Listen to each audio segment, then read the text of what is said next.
Hello friends, मैं अभिषेक कुमार समृद्धि ice के online platform पे आप सभी का स्वागत करता हूं। दोस्तों, तो बिहार दरोगा का जो एग्जाम है वो दोनों शिफ्ट के एग्जाम जो है वो आज समाप्त हो चुके हैं और मैं उम्मीद करता हूं कि आप लोग बहुत ही बेहतर तरीके से एकदम शांत मन से आज का एग्जाम दिया होगा। और अब जबकि दोनों शिफ्ट के एग्जाम जो है वो खत्म हो चुके हैं, आप लोग एग्जाम हॉल से एग्जाम दे करके बाहर आ चुके हैं, तो आपके दिमाग में एक ही बात चल रहा होगा कि आपके एग्जाम का जो है वो कट ऑफ क्या रहने वाला है। दोस्तों, तो मैं आज जो भी मेरे स्टूडेंट से, उन सभी स्टूडेंट से मैंने बात की, जब चाहे वो फर्स्ट सीटिंग के स्टूडेंट हो चाहे वो सेकंड सीटिंग के स्टूडेंट हो, जब वो एग्जाम हॉल से बाहर निकले तो उनसे हमें बात हुआ और बात करने के बाद मुझे पता चला, स्टूडेंट्स लोगों से जो रिव्यू मिला उसके आधार पे हम लोगों ने एक कट ऑफ तैयार किया जिसके बारे में मैं अभी आपसे चर्चा करूंगा। दोस्तों, तो जो एग्जाम, सबसे पहले तो आप लोग ये जानते हैं कि एग्जाम हॉल से बाहर आपको क्वेश्चन पेपर लाने की अनुमति जो है वो नहीं दी जाती है। तो सारे क्वेश्चन जो है सभी स्टूडेंट को जो है वो रिकॉल कर पाना थोड़ा सा क्या हो गया है, मुश्किल हो रहा है। तो जो क्वेश्चन वो लोग बता पा रहे हैं उसके आधार पे हम लोगों ने इस कट ऑफ को जो है वो तैयार किया है। दोस्तों,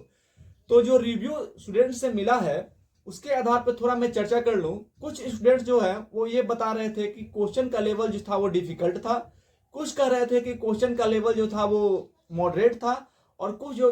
स्टूडेंट थे वो बता रहे थे कि नहीं, नॉर्मल क्वेश्चन जो है वो पूछे गए थे। लेकिन मैं जहां तक समझता हूं दोस्तों, अगर कोई भी क्वेश्चन, अगर आप उस क्वेश्चन को बेहतर तरीके से हल कर पा रहे हैं तो आपके लिए वो क्वेश्चन जो है वो आसान हो जाता है। लेकिन अगर वो क्वेश्चन आप बेहतर ढंग से हल नहीं कर पा रहे हैं तो आपको लगता है कि क्वेश्चन जो है वो क्या है, थोड़ा सा जो है वो डिफिकल्ट होने जा रहा है, यानी कि आपके लिए जो है वो डिफिकल्ट हो रहा है।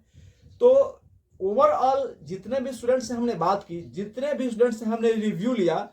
उन सबके आधार पे मुझे ये लगा कि क्वेश्चन का जो लेवल था, चाहे वो फर्स्ट या सेकंड, दोनों सीटिंग के मैं स्टूडेंट के या दोनों सीटिंग के पेपर की मैं बात कर रहा हूं, लेकिन ज्यादा से ज्यादा स्टूडेंट्स जो है मुझसे बात हुई वो फर्स्ट सीटिंग के स्टूडेंट थे और सेकंड सीटिंग के स्टूडेंट्स भी कुछ बात हुई, लेकिन ज्यादातर स्टूडेंट्स जो है वो फर्स्ट सीटिंग के थे जिनसे मैंने रिव्यू लिया। तो मुझे पता चला कि क्वेश्चन का जो लेवल था वो क्या था, मॉडरेट था। और सभी सेक्शन से जो वो क्वेश्चन, वो बिहार दरोगा के आज का जो एग्जाम था उसमें सभी सेक्शन से जो है वो क्वेश्चन जो है वो पूछे गए थे।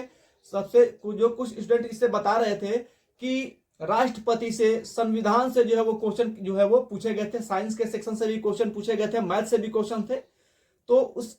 जो स्टूडेंट से बातचीत हुआ उसके आधार पर हमें पता चला, हमारी टीम ने ये निर्णय लिया कि जो क्वेश्चन का जो लेवल था वो मॉडरेट था, यानी कि मध्यम श्रेणी के जो है वो क्वेश्चन जो है बिहार दरोगा के आज एग्जाम में पूछे गए थे। दोस्तों, तो आप सभी को पता है कि बिहार दरोगा का जो एग्जाम था उसमें टोटल पोस्ट जो थे वो 1275 पोस्ट के लिए आज जो है वो एग्जाम लिया गया है, दो सीटिंग में, फर्स्ट सीटिंग और सेकंड सीटिंग में। तो उन दोनों सीटिंग के एग्जाम जो है वो समाप्त हो चुके हैं और उनका जो क्वेश्चन का लेवल था उसको देखने के बाद ये पता चल रहा है, हम लोगों ने एनालिसिस किया है, रिव्यू लिया है स्टूडेंट से बातचीत करने के बाद, कि जो जनरल कोटे के जो स्टूडेंट हैं, तो जनरल कोटे के मेल स्टूडेंट यानी पुरुष स्टूडेंट का जो कट ऑफ है वो 70 से 75 रहने वाला है। दोस्तों, इस बार जो आज दोनों फर्स्ट सीटिंग और सेकंड सीटिंग का एग्जाम आप लोग देकर के आए हैं उसमें जनरल कोटे के मेल स्टूडेंट के लिए कट ऑफ जो है वो 70 से 75 रहने वाला है, जबकि जनरल कोटे के फीमेल के लिए जो कट ऑफ लेवल है वो 78 और 68 से 70 यानी 68 से 70 होने वाला है। दोस्तों, ठीक है। ईडब्ल्यूएस कोटे यानी इकोनॉमिकली वीकर सेक्शन कोटे के जो स्टूडेंट्स हैं उनके लिए अगर हम बात करें तो ईडब्ल्यूएस कोटे के मेल स्टूडेंट्स के लिए कट ऑफ जो है वो 68 से 70 यानी 68 से 70, जबकि फीमेल कैंडिडेट के लिए कट ऑफ जो है वो 65 से 60 यानी 65 से 68 रहने वाला है। दोस्तों, बात करते हैं बीसी कोटे की, तो बीसी कोटे के मेल स्टूडेंट्स के लिए क्वेश्चन जो कट ऑफ होगा वो 65 से 70 यानी 65 से 70, जबकि फीमेल के लिए 62 से 65 यानी 62 से 65 कट ऑफ जो है वो रहने वाला है। बात करते हैं ईबीसी, तो ईबीसी कोटे के मेल स्टूडेंट्स के लिए 65 से 68 यानी 65 से 68, जबकि फीमेल के लिए 62 से 64 कट ऑफ जो है वो रहने वाला है। बात करते हैं एससी कोटे के मेल स्टूडेंट्स के लिए, तो एससी कोटे के मेल स्टूडेंट्स के लिए 62 से 65 यानी 62 से 65, जबकि फीमेल के लिए 60 से 62 यानी 60 से 62 जो है वो